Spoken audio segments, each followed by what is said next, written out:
এমন নেতা আমরা চাই যেই নেতা অসুস্থ হলে আমরা গোটা দেশের জনগণ জায়নামাজ বিছিয়ে মুনাজাতে চোখের পানি ছেড়ে আমার নেতার জন্য কান্না করবো, চিল্লায় বলেন ঠিক কিনা?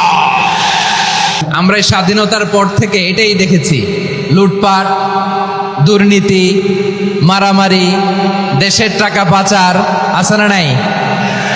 এগুলোর পুনরাবৃত্তি আমরা চাই। নতুন ভোরের বাংলাদেশে এগুলোর পুনরাবৃত্তি না হোক, জোরে বলেন ঠিক কিনা? আমাদের বিশ্ববিদ্যালয়ের ক্যাম্পাসগুলোতে রিসার্চ হোক, উন্নত মানের রিসার্চ, গবেষণা হোক, যেরকম আমরা অন্যান্য দেশে দেখি। যেই ছাত্রদের হাতে কলম লেগেছে ওই হাতে অস্ত্রের স্পর্শ না লাগুক, চিল্লায় বলেন ঠিক কিনা? আমরা নতুন ভোরের বাংলাদেশে বুক বাঁধা স্বপ্ন নিয়ে সামনে আগাতে চাই। এখানে এক রাজনৈতিক দল আর এক রাজনৈতিক দলকে শ্রদ্ধা করবে, সম্মান করবে, এমন নেতা আমরা চাই যেই নেতা অসুস্থ হলে আমরা গোটা দেশের জনগণ জায়নামাজ বিছিয়ে মুনাজাতে চোখের পানি ছেড়ে আমার নেতার জন্য কান্না করব, চিল্লায় বলেন ঠিক কিনা? এরকম নয়া রাজনৈতিক বন্দোবস্ত আমরা চাই কি চাই না? এক রাজনৈতিক দল আর এক রাজনৈতিক দলকে নিশ্চিহ্ন করার খেলায় মেতে উঠুক, এটা আপনারা চান? আমরা চাই না। আমাদেরকে সাবধান থাকতে হবে, সচেতন থাকতে হবে।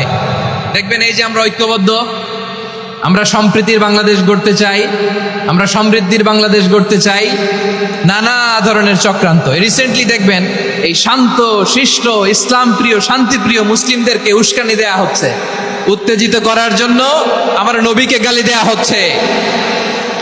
আরশের অধিপতি আল্লাহ রব্বুল ইজ্জাতের নামে এমন অশ্লীল শব্দ ব্যবহার করা হচ্ছে যেগুলো মুখে তোলা আমাদের পক্ষে সম্ভব না।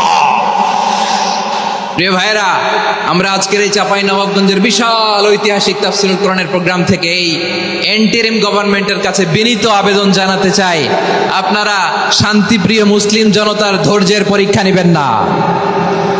ধৈর্যের পরীক্ষা আপনারা নেবেন না। সহ্যের সীমা ছাড়িয়ে গেলে জনতা নিজেই আইন প্রয়োগ করার, বিচার করার দায়িত্ব হাতে তুলে নিবে। এটা আমরা চাই না, এটা আমরা চাই না, আমরা চাই না। যারা আল্লাহ রাসূল সাল্লাল্লাহু আলাইহি ওয়াসাল্লামের সম্মানকে খাটো করে, আল্লাহ এবং আল্লাহ রাসূলকে নিয়ে কটূক্তি করে, অবমাননাকর শব্দ ব্যবহার করে, অশ্লীল শব্দ ব্যবহার করে, তাদের ব্যাপারে আমরা সর্বোচ্চ শাস্তি কামনা করি। সর্বোচ্চ শাস্তি তাদের জন্য বাস্তবায়ন করতে হবে। বাংলাদেশে ব্লাসফেমি আইন করে, চিল্লায় বলেন ঠিক কিনা? তা না হলে জনগণ যদি বিচার হাতে তুলে নেয়, এই বিশাল জনস্রোতকে থামানো সম্ভব না। আমরা শান্তি চাই কি চাই না? আওয়াজ করে বলেন। আল্লাহর নবীর বিরুদ্ধে, আল্লাহর রাসূল সাল্লাল্লাহু আলাইহি ওয়াসাল্লামের সম্মানকে খাটো করে কবিতার নামে, গদ্যের নামে অশ্লীল শব্দ চয়নকে আমরা মেনে নিব? অশ্লীলতাকে আমরা মেনে নিব?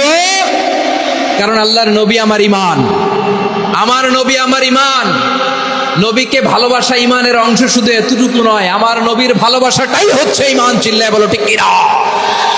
আমার নবীর জন্য আমরা বুকের তাজা রক্ত বিলিয়ে দিতে রাজি আছি না নাই? রাজি আছো মুসলমান? কারা কারা রাজি?